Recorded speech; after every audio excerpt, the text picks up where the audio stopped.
Good afternoon. Welcome to our summer series, Google Sheet, Microsoft Excel, data visualization. The data visualization, you know what?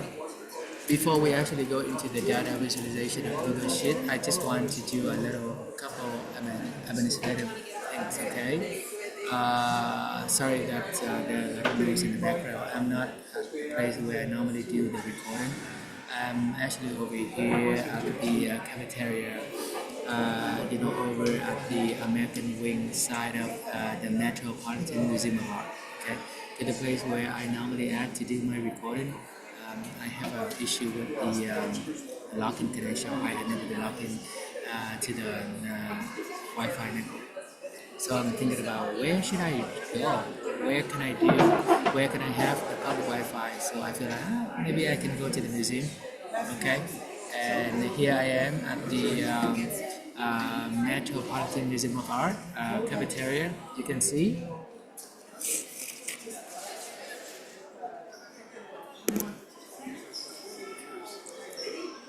Those are the those are the sculpture. If you happen to be in New York City, and if you want to sort of like go inside and go see the museum, I would highly recommend that you come to this museum because this is actually it's the biggest one. It's actually well known to everybody. Okay. Anyway, before we dive into the data visualization field, I want to do a couple of administrative things. Remember that the last thing that we did with the with the Google Sheet is the sort of like we're building a calendar view, a 5-week calendar, right? But you know what? As I use it, I really enjoy using the stuff that we build. I feel like, hey, this is cool. I can use this one as sort of like a template for task management. Like things to do. So I feel like very good. I like it. But anyway, as I use it, and I realize that there's a box. So now I feel like this is the box. Okay, I want to show it to you.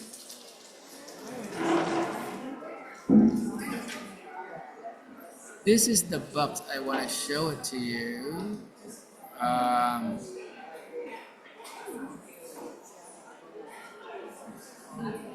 The way it was before, for some reason that the current wick is being highlighted.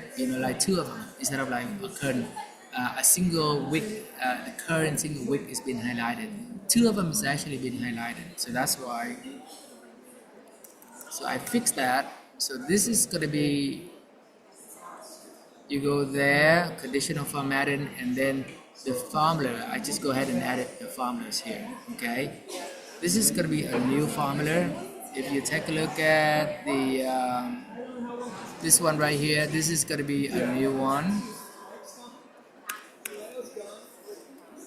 Okay, so make sure you basically just sort of like, if you follow me with the project management with the 5-week calendar view, last Excel project, then make sure that you kind of like fix that one. Okay, hopefully that once the bug is corrected, then the current week is correctly highlighted.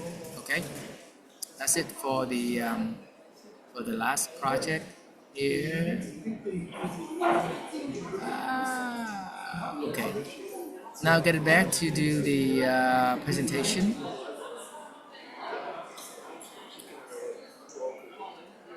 Okay, so what exactly is data visualization? When I feel like, hey, let me actually look it up and do some more research about this subject. I feel like in the summer, this is gonna be excited. We get a chance to learn this data visualization together. Because last time when I did the project management, and I get excited, we basically just sort of like follow, okay, sort of like the end result, a feature-driven approach, right? We take a look at that and we try to replicate the design. And I learned so much about Google Sheets and the built-in function and all that, and I want to introduce about data visualization because we have not got to another wonderful components or feature provided by Excel or Google Sheet is graph. Okay, so what is the data visualization? Data visualization is that's just a fancy term that people use, but basically it is just a picture, right?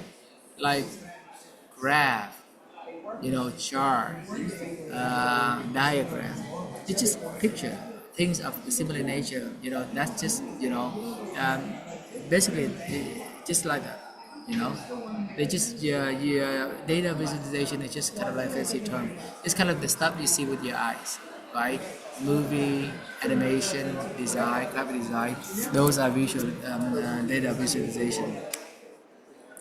Think of the thing that really inspire you in life, the thing that really inspire you, the thing that when you pick it up, you watch it or you read it, and you basically just spend endless number of hours, reading it or watching it, and you forgot about time. Think of all those things that inspire you. I'm sure they're gonna fall into either one of these three fields: art, uh, music, and science, for sure, right? They all actually they have one thing in common, and they all use a picture and graph and chart. Okay, they all they all have one thing in common. I mean, let's take a look at art. I'm wow. You know what? This is a perfect coincidence. I'm right here at the Metropolitan Museum of Art. All right, and basically the section that I visited today, before I get into the cafeteria, is a custom art. What? I feel like it's Diwali orchestrated.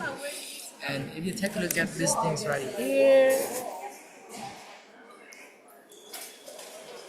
that's basically just the area, where people can actually just sit and enjoy different sculpture. I have seen people that basically just sit around this sculpture and they sketches. They put out their tablets and all this stuff, and they basically sketches with their hands and with their tablets, which is pretty cool, right? And these things right here on the left, it basically just a variety of different graphs provided by Google Sheet. Okay, these are just a pie. This right here is a pie chart. This right here is a donut chart. This right here is a line graph. Right. See, that's basically just variety. But Google Sheet, they have even more, and Microsoft Excel even more fancier and polished graph. But I would say that start with something that basic first before you dive into a little more fancier. Okay, let's take a look at any of the field that inspire you, either art, music, or science. Okay, let's take a look at art.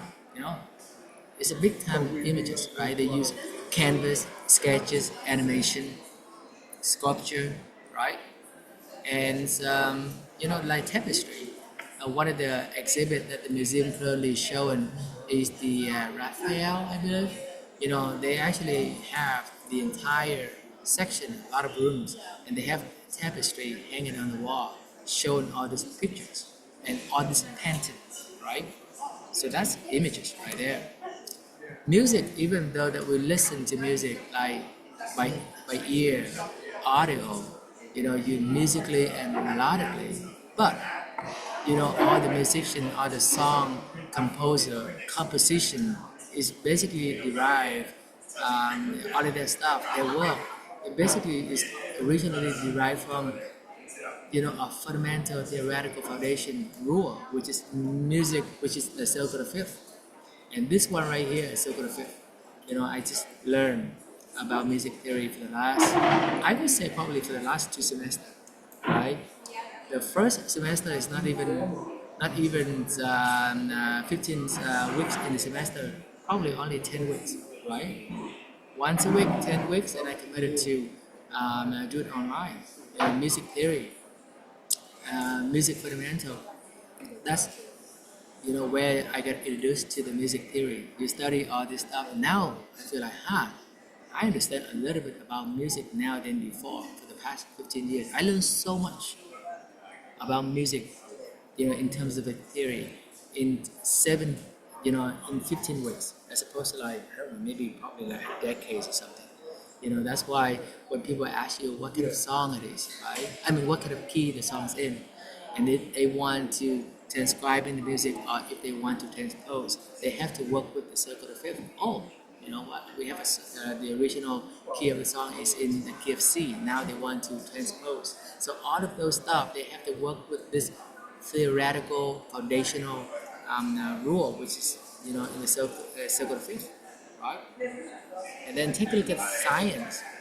One of the best, applied math field in science, like applied math, field of study would be economics or statistics. Economics, right? For example, take a look at, like the well-known economic graph, supply and demand. You know, that's how they determine the price. Have you ever wondered why? Factor? What are the underlying factors that determine the price of a product or service? If you go to the market, you feel like, the price is actually going up. Oh, the price is actually going down. But rarely it's only go down because of sales. But you know what? When the price goes up, how do you explain that? It's supply and demand, inflation, right? I mean, that explains why when you walk into, let's say, a high-end mall, a store in a high-end mall, right? And you walk into that store, it's very spacious, enormous space. But you know what? Sometimes they display only one purse, two purse, or three purse throughout the entire store. They don't display a lot of them, and the price of those purse or those shoes is kind of like, I don't know, maybe $1,000 a purse. It's like $5,000 per purse, right? And the entire store is spacious, very spacious, enormously big, right? There's kind of a display only few items, and the price is really expensive, like $6,000, $10,000 per purse. As opposed, if you get outside, go to the street and you see people basically just put a lot of stuff, a lot of purses on the ground, and they sell it for like $10, $15, $20. Why? Because they have a lot of quantity. There's a lot of sellers in the market. There's a lot of people that capable of producing those kind of products. That they it doesn't require a lot of criterion and requiring people to selling those stuff. That's why they have a lot of people selling it. And when you sell a lot of stuff, and when you have skill that many people have, chances are a lot of people are going to do the same stuff, and the price is going to go down. But if you have the skill that not that many people have, you'll be able to enter into the market, and then that price, you'll be able to actually have a higher price. The item price will be higher because not many sellers, not many people actually into that market, or not that many people have that kind of skill to produce those products or services. Okay, so that's why they actually have certain skill, like sort of like in the niche market, right? You have skill that other people don't have, and that's explained why the price is high, because it's probably over here, right? The quantity is actually lower, right? And the price is actually higher. But if you have some points over here, then the price is actually lower. There's no demand for it. But people demand, but there's no supplier, price is higher.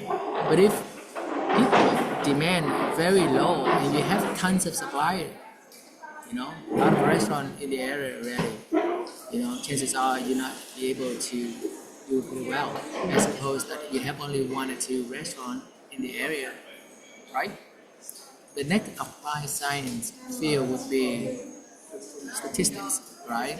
And the famous, well-known graph would be sort of like, remember, the statistic is actually the field where people study practically anything about the population, right?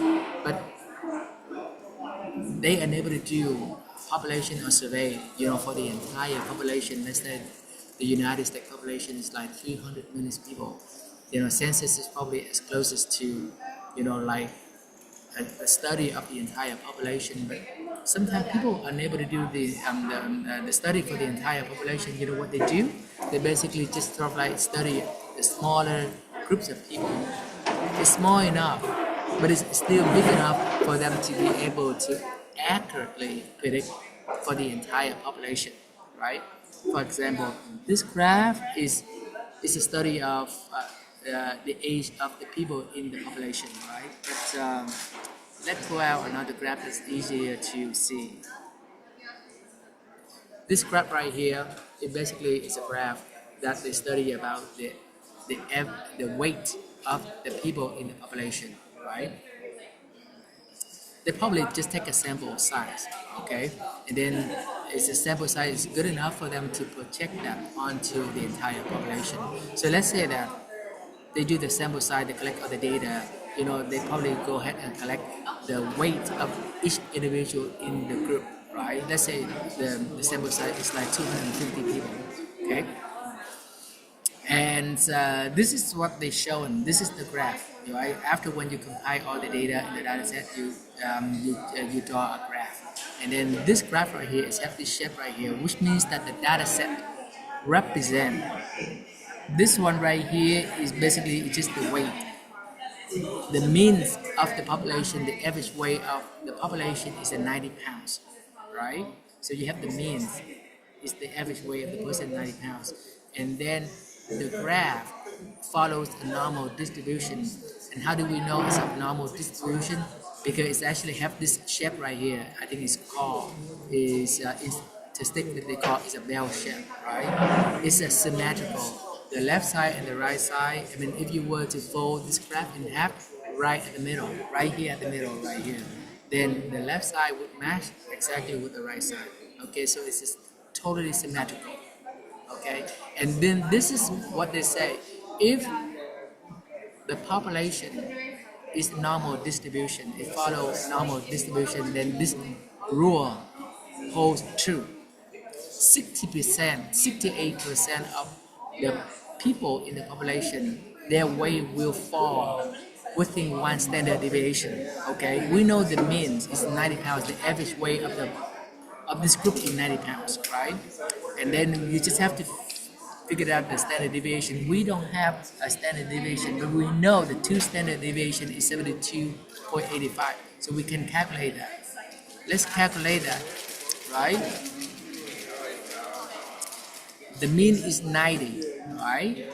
The standard deviation is, the reason that I calculate that is this one.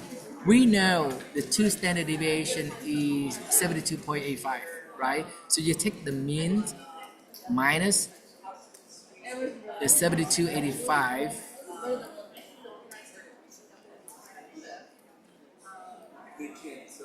that, and then you divide it by 2 because this is 2 standard deviation. You want to find out 1 standard deviation, so that's going to be this one divided by 2. Okay, so we have 8.575. That's a 1 standard deviation. Okay, the normal distribution say that 68% of the people in that group, their weight will fall between 81.425 and 98.575. Okay, and the way that I calculate that is this: you just take this. It's kind of like the mean plus or minus the standard deviation. This is the range for 68% of the population. So if you talk to everybody in the group without measuring their weight, you know, and you say that their weight probably within this range, 81 pounds to 98 pounds, chances are you're 68% correct. It's just talk about the likelihood, the probability, and the chances, okay? And then 95% of the population will fall within 2 standard deviation. 2 standard deviation would mean that the mean plus or minus 2 standard deviation. So you take this one right here, and then you minus, you know, 8.575. And then the way you calculate it, you know, for the upper range, 2 standard deviation away from the mean to the right. It's going to be the mean, which is like 90 pounds, and then you say 95% of the people in the population, their weight will range between 72.85 to 107 pounds. Okay?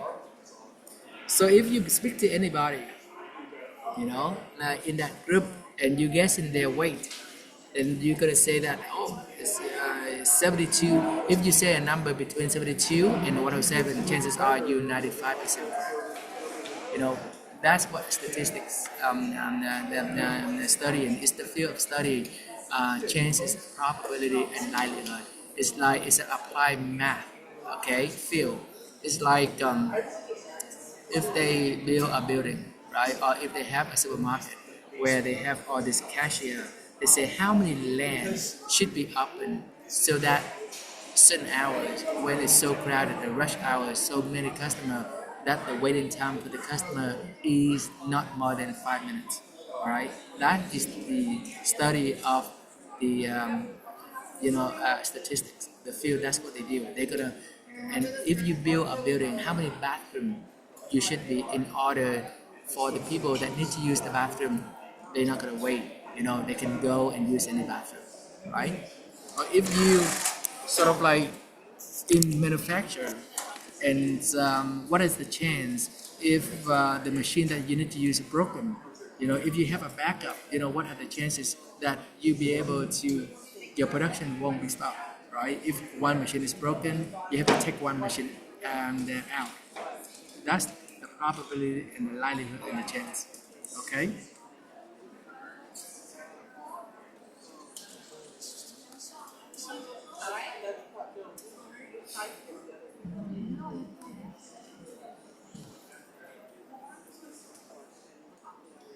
Okay. Now moving on with the that's statistics, right? So we talk about economics, supply and demand, statistic, normal distribution. The data set represent the average age and the average weight. Okay. Remember that picture. It's really help you to focus, understand, and remember more. So we stay engaged longer when there is a visual representation. Okay, so the second part, why is the data visualization important? Why visual aid is important, right? Because it simplifies complex data. Let's say that you have a sales data for the store, over a 12-month or even a quarter period, like a 3 months or 6 month period, 12 months period. You recorded sales daily, hourly, and then you want to accumulate and compile all this data, showing you, what is the trends, which month, which quarter that certain product is selling the best.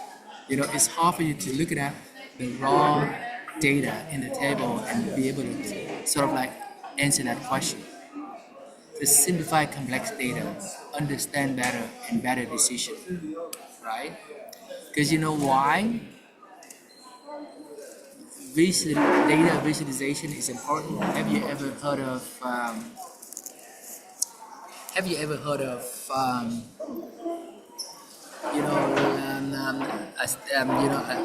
these things we hear people normally say that a picture is worth more than 1,000 words, right? Have you heard of that? It's why? Because it's true. Because human brain, we are wired for visual processing, right? We detect color, shape, pattern, direction, by looking at graph or diagram far quicker than text or number. That explains why people who actually struggling with like text heavy or number heavy format, we find it easier to understand the same kind of information with some kind of like picture or some kind of like visual representation, visual aid, right? Because human brain, we are wired for visual processing, but we detect color, pattern, and direction a lot far faster. And we remember 80% of what we see, but only 20% of what we hear or read, right? So not only do we process the information understand the information a lot quicker, but we be able to remember more of that. Just think of like it's kind of like you carrying somebody using a bus or using a bike, right? With a bicycle, you only be able to carry another person on the back seat on the bike, right? But with the bus, not only that you go faster, but you be able to carry more people. That's exactly why data visualization important. Not only that you process more information, but you remember more. You understand more in a shorter amount of time, right? And it's kind of like a bicycle versus a bus. Now think of a bus versus a train, a subway train. You know, how many people, how many buses are there that they have to supply if one train, like the subway train was out of service? If one train broken, doesn't run, they have to call for a lot of buses backing up in order to sort of like carry all this passenger that they have to move out of the train onto the bus. A lot of buses, okay? Think about, only buy versus bus. Now buses versus the subway train, okay? The subway the car, they be able to go a lot faster. They don't have to stop for traffic light, and they be able to carry you a lot more people, okay? So that's why visual processing and visualization is important. Picture is important. Okay, we remember 80% of what we see, but it's only 20% of what we read or hear. It simplifies a complex data. Okay, for example, earlier I told you about the sort of like a sales data, right? If you basically just collect the sales data and you compile all the data, from that store, you know, you'll be able to see exactly. Let's say that we recorded sales on 3 different items over a 12-month period from January to December. And you can see that people are actually buying more. By looking at the graph, you can easily, detect the pattern, purchasing pattern, buying pattern from the customers. Oh, they're actually buying more TV than, like a speaker system in the or mobile cell phone or something, right? You take a look at that, and you take a look at which month they buy more. Oh, what happened on the April? It seemed like they have, January, April, June, and then October. You know, then you have to find out it's because of this thing because of this point, some insightful information that you pick out. You want to answer this question: what caused in those months that they be able to sell those stuff the most, right? And you are unable to see all the information by looking at the raw data and the raw tables, you know. But data is valuable until when you process the information, you process the data, using the tools that we have, like graph and chart, right? It's highlight comparison a lot quicker too. Let's say you compare the student body composition, the student body, the makeup of the student body from different universities. You have freshman, sophomore, junior, and senior, and you take a look at it. By looking at the picture, oh, the school that have the most freshman class is actually University A, right? And which one actually has the most software? Maybe University A and then University C. And then if you want to sort of like get a little more detail in terms of number, then you can take a look at the number. But if you're looking at this table right here on the top, you weren't able to sort of like see that fact right away. You see that? And then you take a look at it, you see how many students, which university, which schools actually have the list senior. You would say, oh, University B, right? But by looking at the graph, you'll be able to answer that question a lot quicker, as opposed to looking at, this table right here, right? So not only that you understand a lot faster and quicker, but you remember more, like weeks to come, years to come. Is that true? Very true. Very true. From my personal experience, I remember growing up in Vietnam, and I remember studying, and it's sort of like, memorizing stuff, commit things to my memory, like for the day that we have the exam or the midterm or the finals, by the end of the semester. Oh yeah, we just commit things to memory and memorize stuff. We say it, in the morning before class start, and I'm telling you, I don't remember a lot of stuff. I don't remember, not a lot of, I don't remember anything any at all. But economics, statistics, those are my favorites, subject. You know, it's still now it's my favorite subject because of all this crap. I remember, supply demand, accounting. I remember the famous, well-known accounting formulas. SS equal to liability plus owner's equity. I still remember to this year. I'm in college. I probably attended college here in America, and it's been, I don't know, maybe, I don't know, 30, I would say probably about 32 years ago, right? I took accounting class and finance class, and we study about a T account, we study about, in finance, we study about stock prices and all this kind of stuff. And I remember economics, supply and demand. I remember liability, SS equal liability plus owner's equity because of all this graph that I remember. Okay, so this is very, very true. For the same kind of question, by looking at this format, you'll not be able to answer that very quickly. Okay, not only do we understand a lot quicker, but we'll be able to remember, many years to come. Okay, you understand better and faster. It's true. Okay, from my personal experience. Okay, because I remember, stuff that I remember back in the 11th grade. I was in Vietnam. I don't remember any of this. But 32 years ago, when I took like accounting classes here, finance classes here, you know, in America, that I remember. Those are the things that I remember.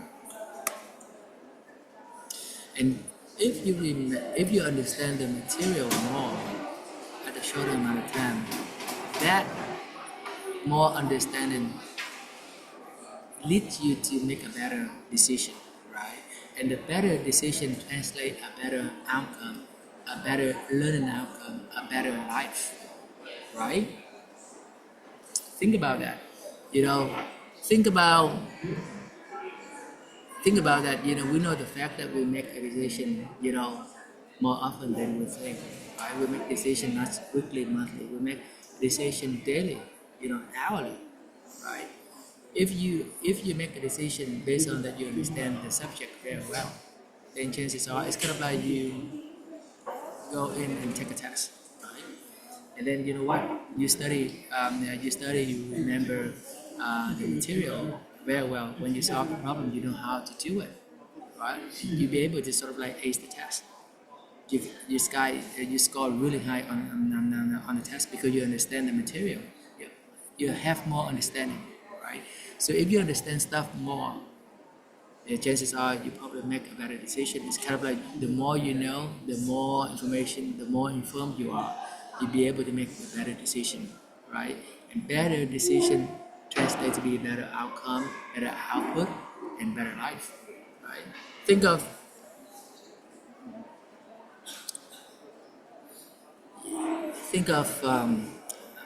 one good example. Why do you think that people at the executive level, at the highest level in the management, get paid high? Why do you think that those like business executive people get paid so high, like the CEO, the chief executive officer, the CFO, the chief financial officer, CTO, chief technology officer, get paid so high? So what do you think that, what do they do? Most of the time, what do they do? Well, you know what? Most of the time, they spend on basically making decisions. They're not spend on, traveling to places, place to place. they basically just spend time on. I do some research, and you know, they, they basically get paid high for making decisions. You know, and they make the decision based on. I mean, they busy. Their time is mainly spent on reading, sort of like information, complex information, like the financial report, sales report, right? They reading all the market analysis, market data market, market research, and then the performance metrics. And they basically just spend time collaborating and talking with other key leaders across the organization around the world, in the different field, and try to evaluate risk, um, making strategic choice, for the company's direction and for growth. You know, that's they get paid high because of the things that they do the most. Most of the time, it's just making the decision. And if they make a good decision, that means the company is growing, it's expanding, their profit margin is actually going up, the stock price increases for the company. But if their decision is not good, the company is not actually not getting profits, chances are, they're gonna let the CEO go too. It's not like, of course, there's a group that above the CEO. It's a board of directors, the stakeholder, the shareholder. They the one. If the company's not making any profits, they're gonna let the CEO go too. The CEO, they actually get paid. They get high pay because of the decision they make. Every day they go to the meeting, they listen to the presentation, and they make decisions. That's exactly that's how that's why they get paid. And our life is actually, I believe that our life. Think of our life is kind of like a dot on the graph, right?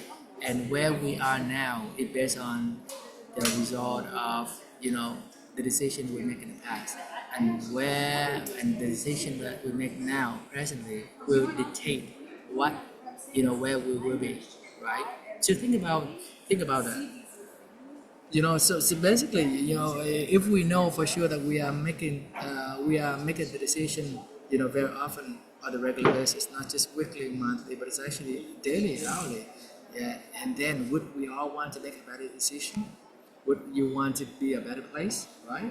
I mean, some decision, of course, you can do so much research and study, but you don't know for sure.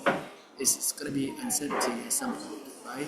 I feel like the higher the level of the decision is at, the more uncertainty, the more risk involved. But if there is a higher risk, there more uncertainty, it's going to be more reward, right? It's kind of like investment. When it comes to investment, if it is investment, it means it can go both ways. You can lose or you can get, right? But you know what? We just have to do as much as we can.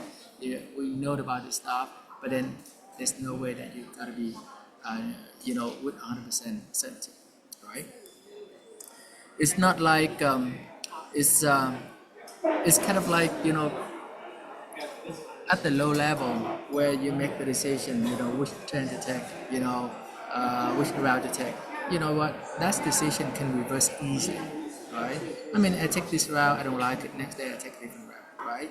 But at the high level, let's say that since decision you make, you cannot reverse the decision easily. Sometimes you have to stick with that.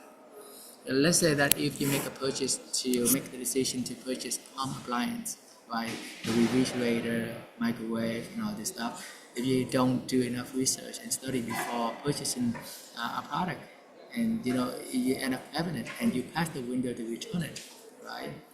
Um, it doesn't have the functionalities and the features you want, right? And then you cannot replace that easily, right? Even the home renovation, right? Like you want to do a floor, if the floor get installed already, you know what? It's gonna be even more costly for you to sort of like uninstall and install another, right? And then at the higher levels, you know what? The major home appliances, you know exactly what you're gonna get, right? Oh, if you do enough research, you know exactly what you're gonna get. But at the level higher than that, sometimes when you make a decision, you don't know how that's gonna turn out, right? You can, you don't know for sure, you know where it will be going, where you will be going, how is that gonna turn out? So that's gonna be more uncertainty, more risk. Again, if there's more risk, there's a higher rate of return. But it's also you can lose too. Okay? So, but we can do as much study and research beforehand. You know, that's our part. But you know what? But after all, you know, you just have to sort of like do as much as you can, and then after that, you just act on it. Okay? Real life application. If you know that picture, you know, will help you understand stuff better, you know, and faster, shorter amount of time. How do you apply that to our personal life? Let's say very simple stuff. Today I'm happen to be in a museum, navigating a museum or city. You just sort of like use some visual map. You know? Every big places, every big museum, of course, they're always a designated place where they're basically going to help. It's kind of like a visitor center. They're going to help people. I'm sure they're going to have map. So you know what? Just sort of like asking for a map, searching for a map. Start there. You know, like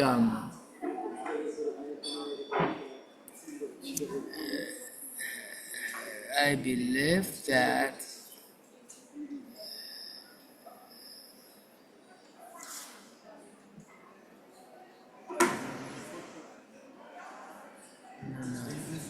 let me see. Anyway, you know what? I think that I probably might have a graph. You know what? Maybe I actually might have put it place.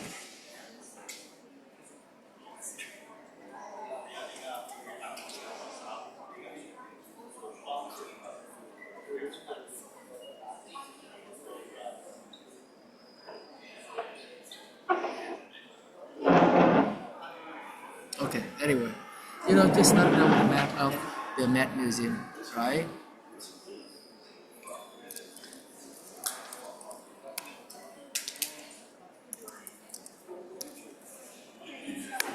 Right?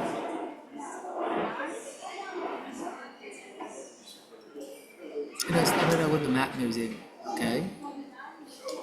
Or if you go to, you know, the subway, started out with the map, you know, it's gonna help you, right? This is the map for the subway here in New York City, and and then this is my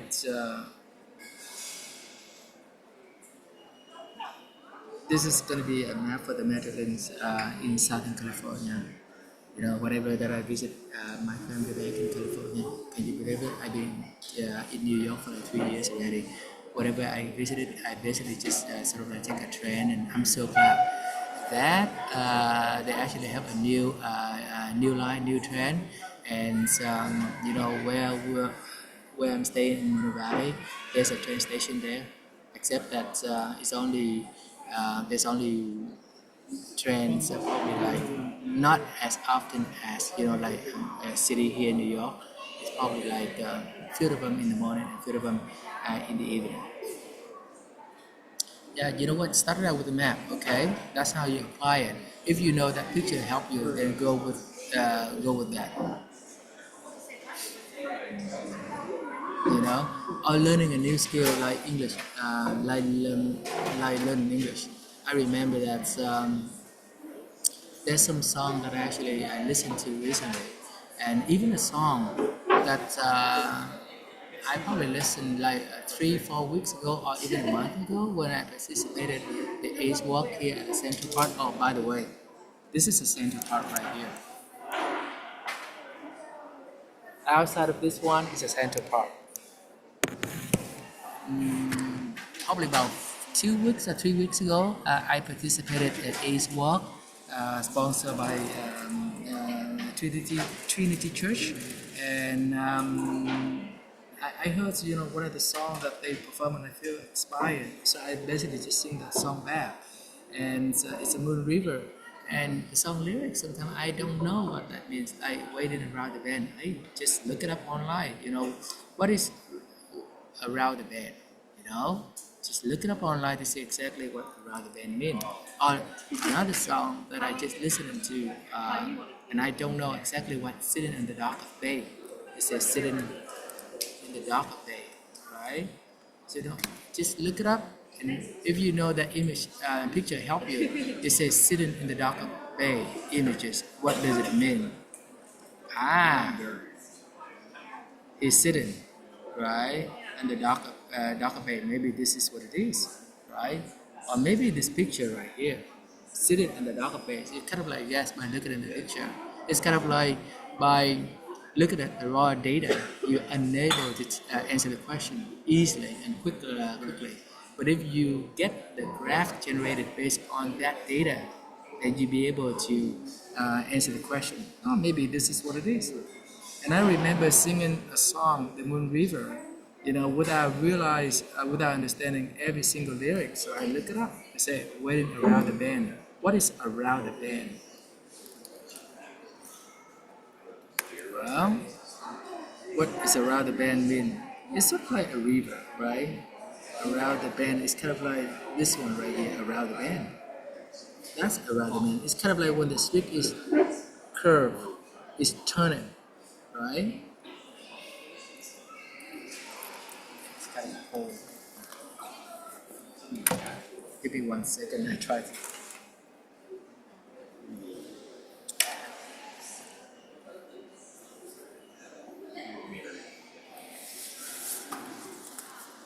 Okay. Right? That's around the bend. Right there.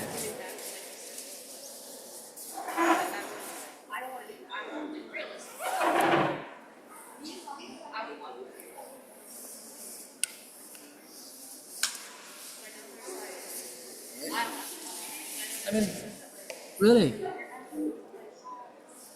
just basically just sort of like take advantage of the resources that you have, like human resources, people that actually just around you, standing in line, ask, ask them. Even me, I'm actually been here for a while, and then I'm very talkative, outgoing person. But you know what? All of this stuff I don't know, but I basically just sort of like whatever things comes up, I want to know. Looking at the picture, if you know, statistically speaking, and they say that images help you to understand better in shorter amount of time. Do it, okay? And then, how do you actually apply to your personal finance, right? Let's say that you want to apply for a credit card, right? I mean, if your credit score is so good, I'm rooting for you. Great, right? If you were to sort of like interested in getting a credit card, you want to know exactly what kind of credit card you need, right? Start asking the question whether or not you're actually into traveling. If you want to be rewarded, are you more interested in cashback? Are you more interested in traveling? Okay. If you're interested in which types of credit card do you need, right? Take a look at the graph, right? Let's say that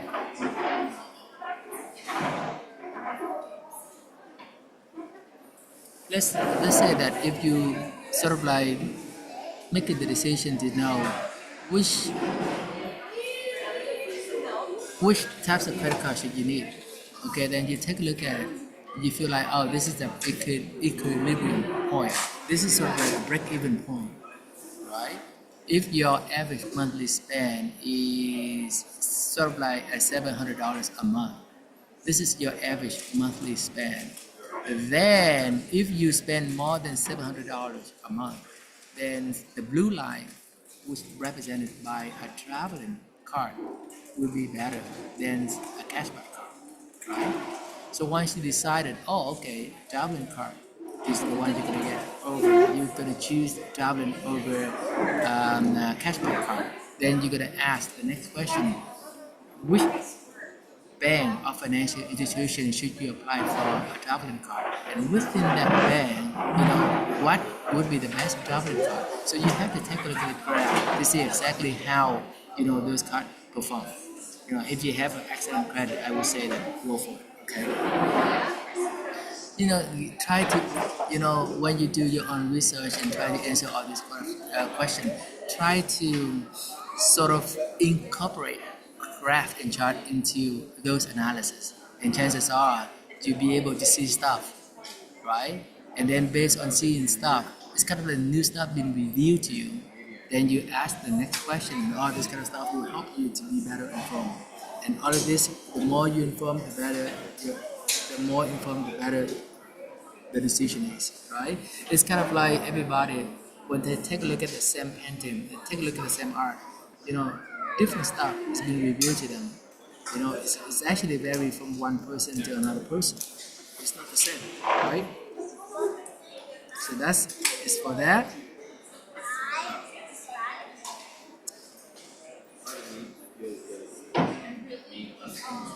If a map can guide you through the Map Museum or the NYC subway, a graph and a chart can guide you through a complex information puzzle. It can reveal stuff, other than raw data tables, okay? Conclusion. Images, picture, help you to make the data visible, okay?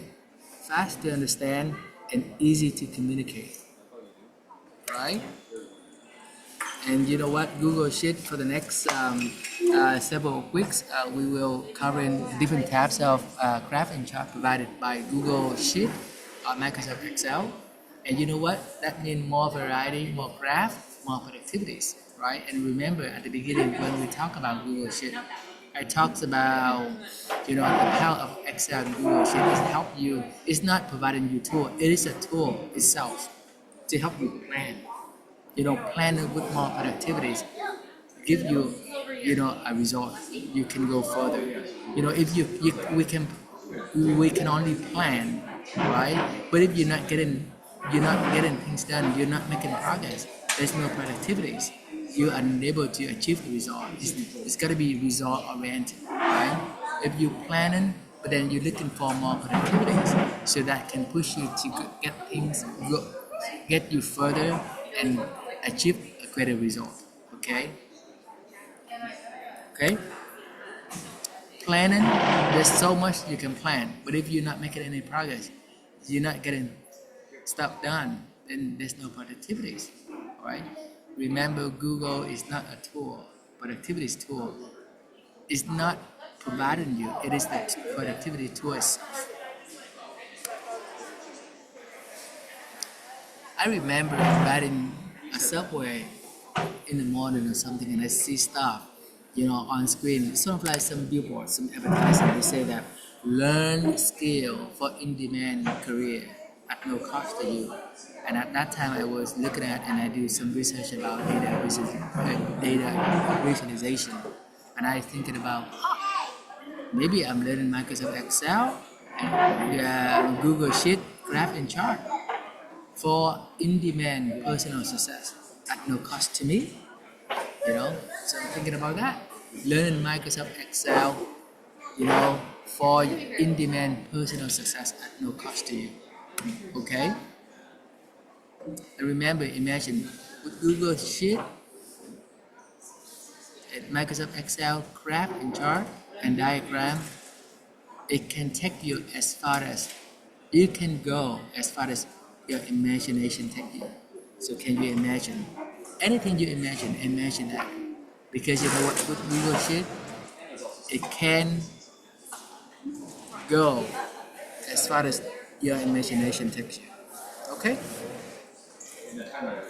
Thank you and have a wonderful week. Okay, I'm looking forward to seeing you next time. And you know what? in the next few weeks, I will be presenting the information to address those remaining questions. Then, what types of graph will be best for you? Okay, and how did you generate the graph, and how to customize those graphs? Okay, bye.